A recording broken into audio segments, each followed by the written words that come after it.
Hello, नमस्ते। कैसे आप सब। आज की हमारी कहानी है श्रवण बेटा। चलिए दोस्तों, कहानी शुरू करते हैं। गरिमा रसोई में बैठकर खाना खा रही थी कि तभी उसका पति देव किचन में आया पानी पीने। गरिमा को खाना खाते देख बोला, अरे गरिमा, तुम ठंडा खाना क्यों खा रही हो? खाना बना तो है, क्या हुआ? वो ऐसा बोलता बोलता फ्रिज खोलने लगा पानी पीने के लिए। तो उसने देखा कि फ्रिज में ताला लगा था। फिर उसने गरिमा से पूछा कि फ्रिज लॉक किसने किया? तब गरिमा ने उसे नजरें चुराते हुए कहा, पता नहीं।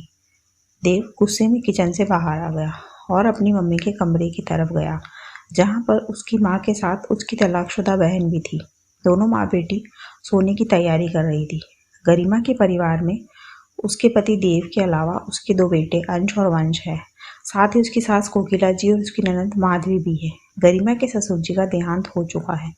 देव ने जाके अपनी माँ से पूछा, मम्मी, फ्रिज में लॉक किसने लगाया? तब उसकी बहन बोली, मैंने लगाया भैया।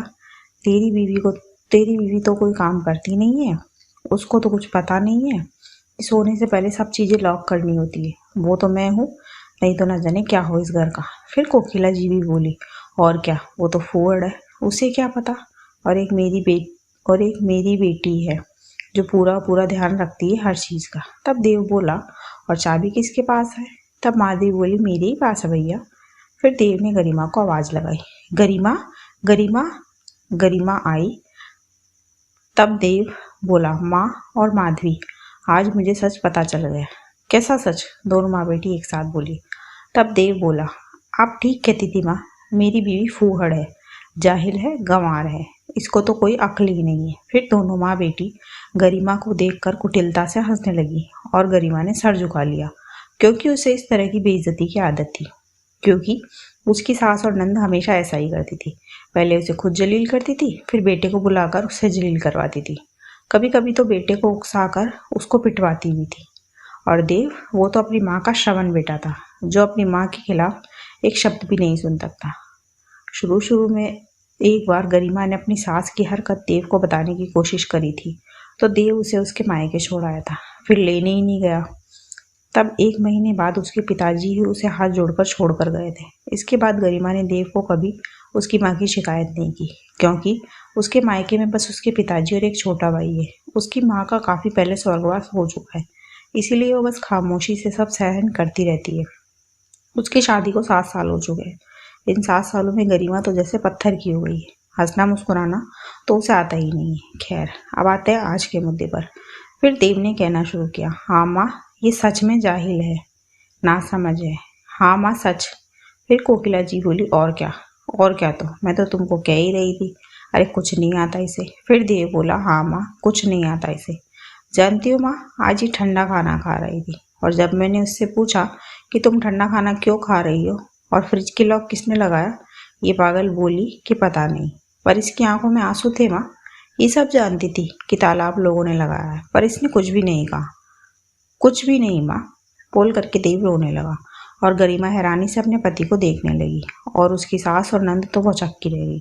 फिर देव बोला, हाँ माँ, मैं 40,000 महीने का कमाने वाला अपनी पत्नी को खाना तक नहीं खिला सकता, उस पत्नी को जो मेरे बच्चों की माँ है। माँ, आज खाने में मटर पनीर, रायता, सलाद और खीर, कितना कुछ था, पर मेरी पत्नी जिसने ये सब बनाया वो ठंडी रोटी खा रही थी अचार के साथ। क्यों माँ, क्यों? और इसने मुझे कुछ भी नहीं बताया। पर बताती भी कैसे? मैंने कभी इसकी बात सुनी भी तो नहीं, कभी इससे ये तो नहीं पूछा कि उसे क्या चाहिए और क्या नहीं। बस अंधों की तरह आपकी दिखाई राह पर चलता रहा। पर मैं क्या करूँ माँ, मुझे आपने बचपन से यही तो सिखाया है कि बीवी को दबा कर रखना है, नहीं तो वो घर तोड़ देगी, हमारा परिवार बिखर जाएगा। और मैं बेवकूफ़ ये सब याद रखा, पर जो वचन मैंने इसे दिए शादी के वक्त वो भूल गया। पर अब बस माँ, अब से मैं बस अपनी पत्नी और बच्चों पर ध्यान दूंगा, इसे वो सब दूंगा जो आज तक नहीं दिया। इसीलिए कल ही मैं अपने पत्नी और बच्चों को लेकर यहाँ से जा रहा हूँ। हम लोग अलग रहेंगे। बीच बीच में आपसे मिलने आता रहूँगा, और पैसों की आपको कोई दिक्कत नहीं होगी, क्योंकि पापा की पेंशन आती है। फिर भी अगर आपको ज़रूरत हो तो आप मुझे बेझिझक कह सकती हैं। फिर देव ने गरिमा से माफ़ी मांगी, उसे बाहर से खाना ला कर दिया, और सुबह होते ही वो अपनी फैमिली को लेकर निकल गया। दोस्तों, कभी कभी जो हमें दिखाया जाता है वही सच नहीं होता। मेरे इसी मैसेज के साथ कहानी ख़त्म होती है। कहानी आपको कैसी लगी मुझे कमेंट बॉक्स में ज़रूर बताएं। ऐसी और कहानियाँ सुनने के लिए मेरे चैनल KNY के हिंदी कहानियाँ को सब्सक्राइब ज़रूर करें। थैंक यू सो मच दोस्तों। Thanks for watching.